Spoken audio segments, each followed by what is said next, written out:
news on the Rialto? Why, it lives there unchecked that Antonia hath a ship of rich landing, right on the narrow sea of which I think they call the good one. A dangerous, flat, fatal, where many tall ships lie buried, as they say, and I gossip be an honest woman of her word. I would she were as long a gossip that kidnapped Ginger, or made her neighbors believe she wept for the death of a third husband.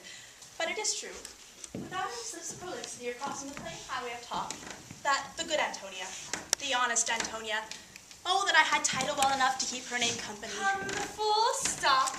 What sayst thou? For the end is, she hath lost a ship. I would prove the end of her losses. Let me say many times, lest the devil himself cross my fare. For here she comes in the likeness of a Jew. How now, Shylock? What news from the merchants? You knew. None so well as you of my daughter's flight. That's certain. I, for one, knew the tale and made the wings of which she flew withal. And Shylock himself knew the bird's pledge, for it is the complexion of those who sit down. She is damned for it. That's certain. May the devil become judge. My own flesh and blood to rebel. Come back and carry on. Those that these years. I'd say my daughter is my flesh and my blood. There's more difference between thy flesh than jasmine ivory. More difference between thy blood than red wine and Rhenish. But tell, you know if Antonia's had any loss at sea? There I have another bad match. A bankrupt, a prodigal, who dare scarce show her head upon the Rialto. She was used to come so smug upon the mart. But let her look to her bond. She was wont to call me usurer. Let her look to her bond. She was wont to lend out money for Christian courtesy. Well, let her look to her bond. I'm certain that even if she forfeit, you will not her flesh. What good is it for anyway? To bait fish withal. And if it will feed nothing else, it will feed my revenge. She hath disgraced me, hindered me $500,000, laughed at my losses, mocked my gains, scorned my nation, thwarted my bargains, cooled my friends, hated my enemies, and what is her reason? I am a Jew. Hath not a Jew eyes? Hath not a Jew hands? Organs, dimensions, sections, affections, passions, fed with the same food, hurt with the same weapon, subject to the same diseases, warmed and cooled by the same winter and summer as a Christian is. If you prick us, do we not bleed? If you tickle us, do we not laugh? You poison us, do we not die? So if you wrong us, shall we not revenge? No. No, if we are like you in the rest, we shall resemble you in that. For if a Jew wrong a Christian, what is his humility? Revenge. So, if a Christian wrong a Jew, what should his sufferance be by Christian example? Revenge. The villainy that you teach me is the villainy that I execute. And it will go hard, but I will better the instruction. Gentlemen, I'm not certain that the house will speak with We've been up and down to see her. Here comes another of the tribe. A third coming match, thus the devil himself turned Jew. How now, good Jubal? What news from Genoa? Hast thou found my daughter? I often came where I did hear of her, but cannot find her.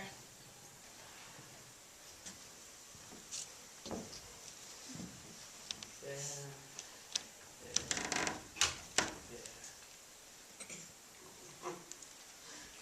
A diamond gone cost me 2,000 ducats in Frankfurt. The curse never fell upon our nation until now. I never felt it until now.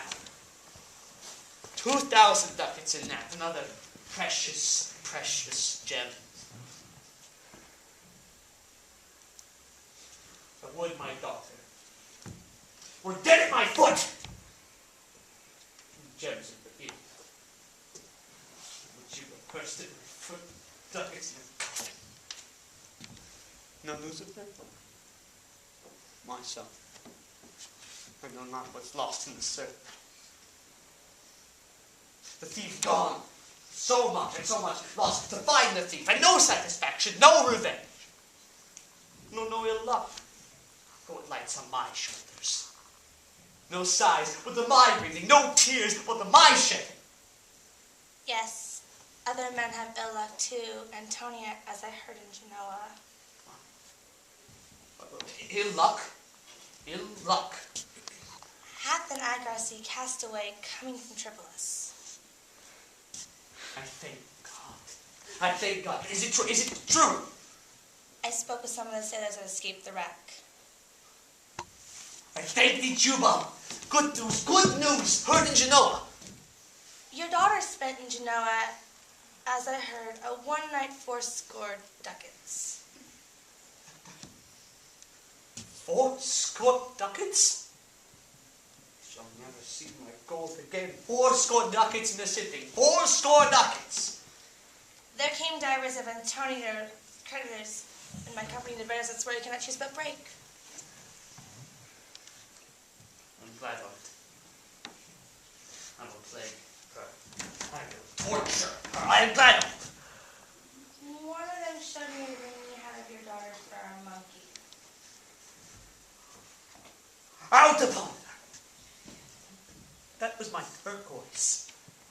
I had it of Leia when I was a bachelor. I would not have let it for a wilderness of monkeys. But Antonia has something undone. Nay, that is true. That is true. Go, Jubal. Fee me an officer, bespeak him a fortnight before. I will have her head sure break. But were she out of Venice, I could make what merchandise I will. Go, Jubal, and meet me at our synagogue. Go, Jubal! At our synagogue, Jubal!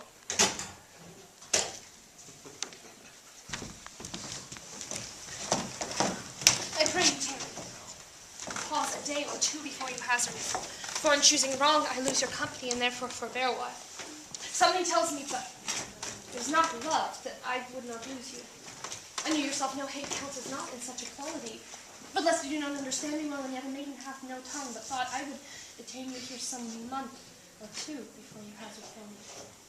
I could teach you how to choose right, but then I have forsworn, so will I never be. So may you miss me, and if you miss me, you'll make me wish a sin that I haven't forsworn.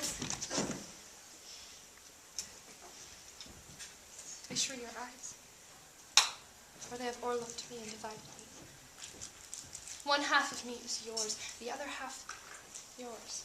Mine own, I would say, but if mine, then yours, and so all yours. Oh, these naughty times that put bars between their owners and their rights, so though yours, not yours. Prove it so. Let fortune go tell for it, not I. I speak too long. But 'tis only to appease the time, to eke it and draw it out in length, that I may stay you from election. Let me choose, for as I am, I live upon the rack. Upon the rack, Bassanio, confess then, what treason is there mingled with your love? None, but the ugly treason of mistrust, which makes me fear the enjoying of thy love. There may as well be amity in life, tween snow and fire, as treason and my love. Aye. But I fear you speak upon the rack as men and what would you speak. Promise me life, and I'll confess the truth. Well then, confess and live. Confess sex and love have been the very sum of my confession.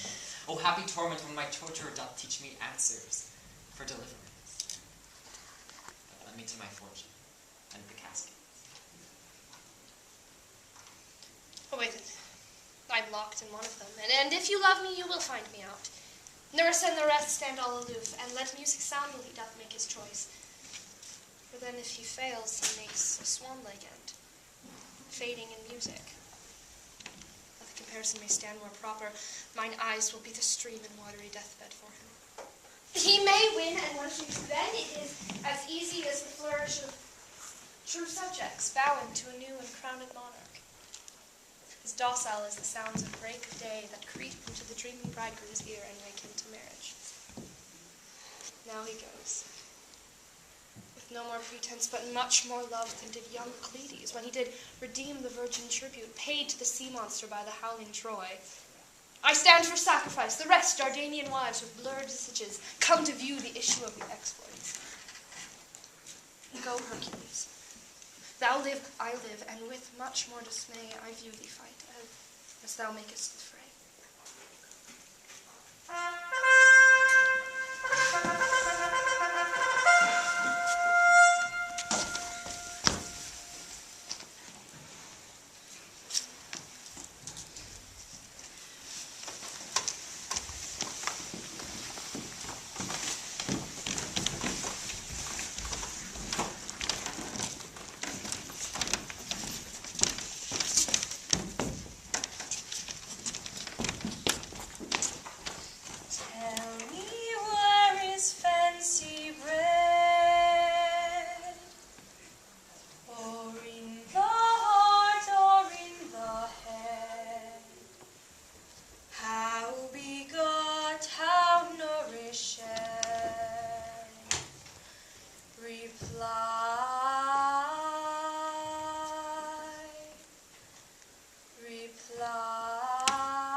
It is engendered in the eyes, with gazing fed and fancy dies, in the cradle where it lies.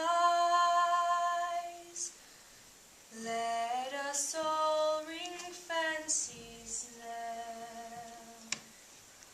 I'll begin it. Ding dong bell. Ding dong bell. Ding dong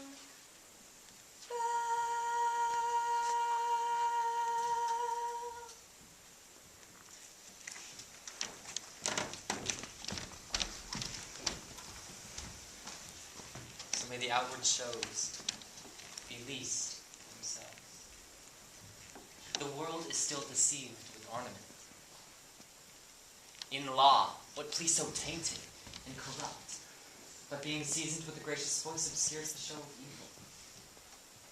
evil. In religion, what damned error, but some sober brow will bless it and approve it with the text hiding the grossness with fair ornament. There is no vice so simple, but assumes some mark of virtue on his outward parts. How many cowards, whose hearts are all as false as stairs of sand, wear yet upon their chins the beards of Hercules and frowning Mars, who inward searched have livers white as milk, and these assume the valor's excrement to render them redoubtable. Look on beauty, and you shall see 'tis purchased by the weight, which therein works a miracle in nature, making them lightest that weigh most. So are those crisped, snaky golden locks, which make it such wanton gambols in the wind.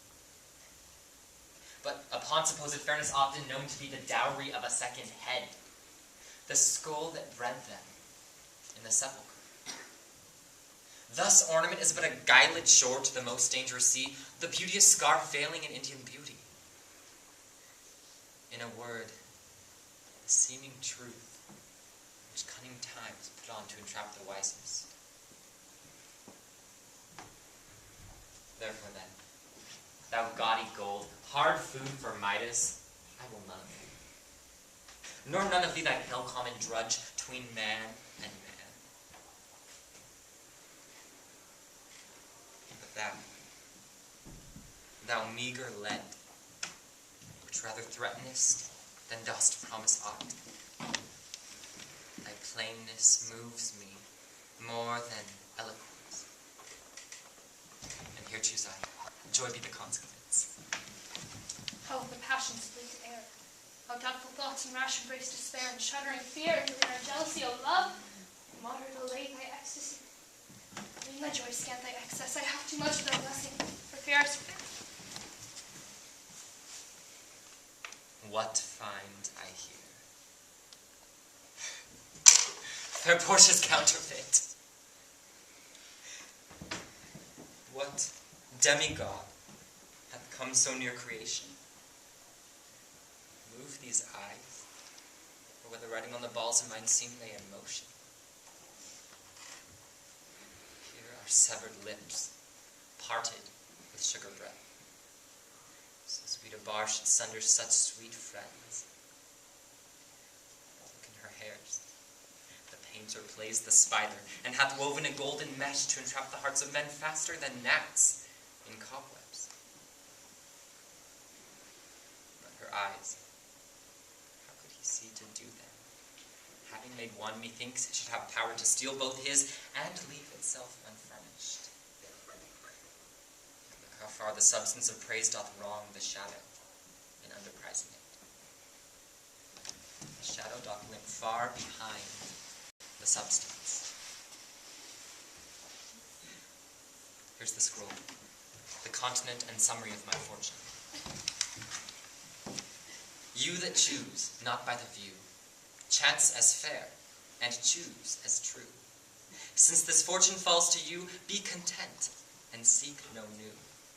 If you be well pleased with this, and hold your fortune for your bliss, turn where your lady is, and claim her with a loving kiss.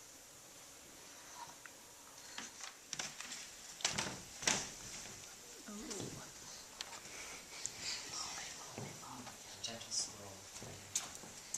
By your leave I come by note to give and to receive. Like one or two contending in a prize, he hath done well. There's no applause and universal shout. Give you a spirit, still gazing on doubt. Whether these pearls of praise be his or no, so Christ our lady stand, I even so. As doubtful, whether what I see be true until confirmed, signed, ratified by you. My lord Passorni, you see me where I stand, such as I am. And yet, for you, I would be troubled 20 times myself. 1,000 times more rich, 10,000 times more beautiful. To stand high in your good account, I would in virtues, beauties, living as friends, exceed amount. Some of what you see here is the sum of something which in terms of gross is an unlessoned girl. Unschooled, unpracticed, and happy in this. She is not so old that she may learn. Happier than this, she is not bred so dull that she may learn, and now, happiest of all is that she commits her soul to you, to be directed. My governor, my lord, my king, myself and what is mine is now converted to you and yours. But now I was the master of this house, master o'er my servants, and queen o'er myself, and even now, but now, this house, these servants, and that same myself are yours. I give them you with this ring, which when you part from, give away, or leave behind, let it presage the ruin of our love, and be my vantage to explain me. Now you have bereft me of all words. Only my blood speaks to you in my veins, and there is such confusion in my power, as after some oration fairly spoke, by a beloved prince, there doth appear among the buzzing pleased multitude, where every something being blent together turns to a wild of nothing save of joy, expressed and not expressed. When this ring parts from this finger, it then parts life from hence. I'll then be bold to say, Bassanio is dead.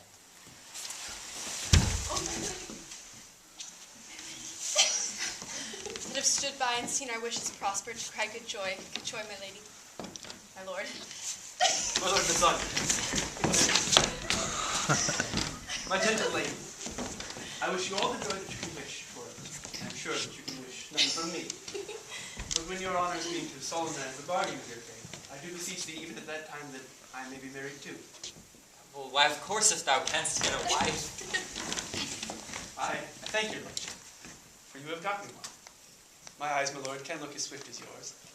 You saw the mistress, and I beheld the maid. You loved, and I loved. For intermission no more pertains to you, my lord, than me. Your fortune stood upon the caskets there, and so did mine too, as the matter falls. For wooing here until I sweat again, and swearing till my very roof was dry with oaths of love, at last, if promise lasts, I get a promise of this fair one here, to have her love, provided that your fortune achieve her mistress. Is it true, Nerissa? It is, madam, and so I see you stand pleased withal. And do you, Gratiano, mean good faith? Yes, faith, my lord. Why, then our fee shall be much honored by your marriage. And we shall play with you, the first boy, for 1,000 ducats. What, and stake down? Nay, we shall ne'er win dad's sport and stake down. But who comes here? Lorenzo and his infidel? What, my old Venetian friend, Salania? Lorenzo and Salaria, welcome.